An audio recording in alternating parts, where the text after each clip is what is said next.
Hello, I'm JW123 and you're watching another Packapunchreviews video. And this week for my first ever review, I'll be reviewing Tetris for the Game Boy, released in 1990. This was the very game that cemented the Game Boy's reputation, along with Super Mario Land. I haven't really reviewed that game, I never played it, but I'll review that game sometime later in the future.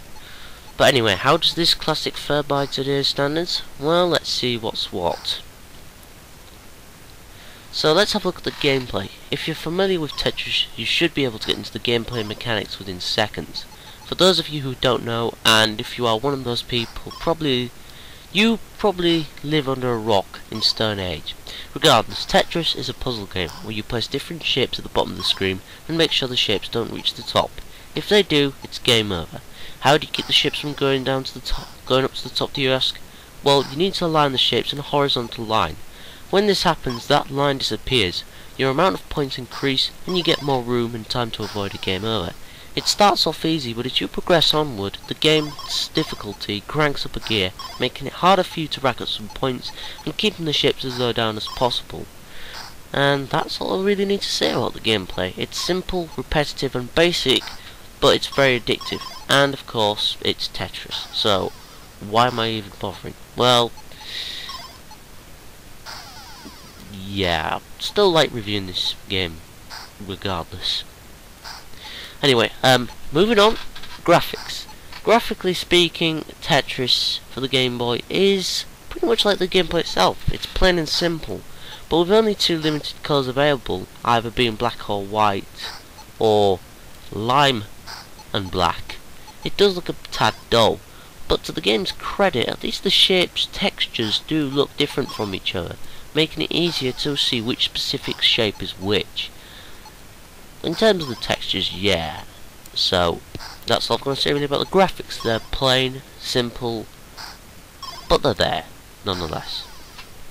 The sound is okay. The sound effects are pretty much basic, and it's pretty implemented into the gameplay nicely. And the music is not too bad, but I don't think it's really that memorable, if I'm honest. Some people disagree with me, but yeah, haters gonna hate. These are only my personal opinions, so to conclude, the sound is okay. It's basic for the sound effects, which is implemented nicely into the gameplay's mechanics. The music is okay, but to be honest, there's hardly any much of it, and it's not too memorable. Regardless, it has good sound. The controls on Tetris work very simple.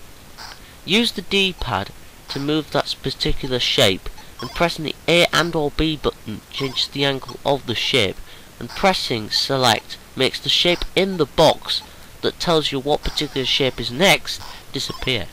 Why would you want to do that? God knows why. Anyway, apart from that, the controls are very much easy to get used to, so there's hardly any learning curve required. It's pretty much great for beginners to get to grips with. So that's all I can say about the controls. Even though the game has been out for 12 years, overall I find it still worthy as a download, even if it's as basic as a loaf of bread. If you do have a Nintendo 3DS, it's definitely worth downloading.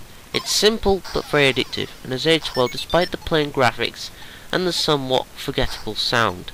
I'm going to give the game around an 8 out of 10. It's got a very addictive gameplay, and despite the somewhat plain graphics and sound, the gameplay more than makes up for that. I'm JW123, and thanks for watching this review. See you guys later for another Packapunchreviews video.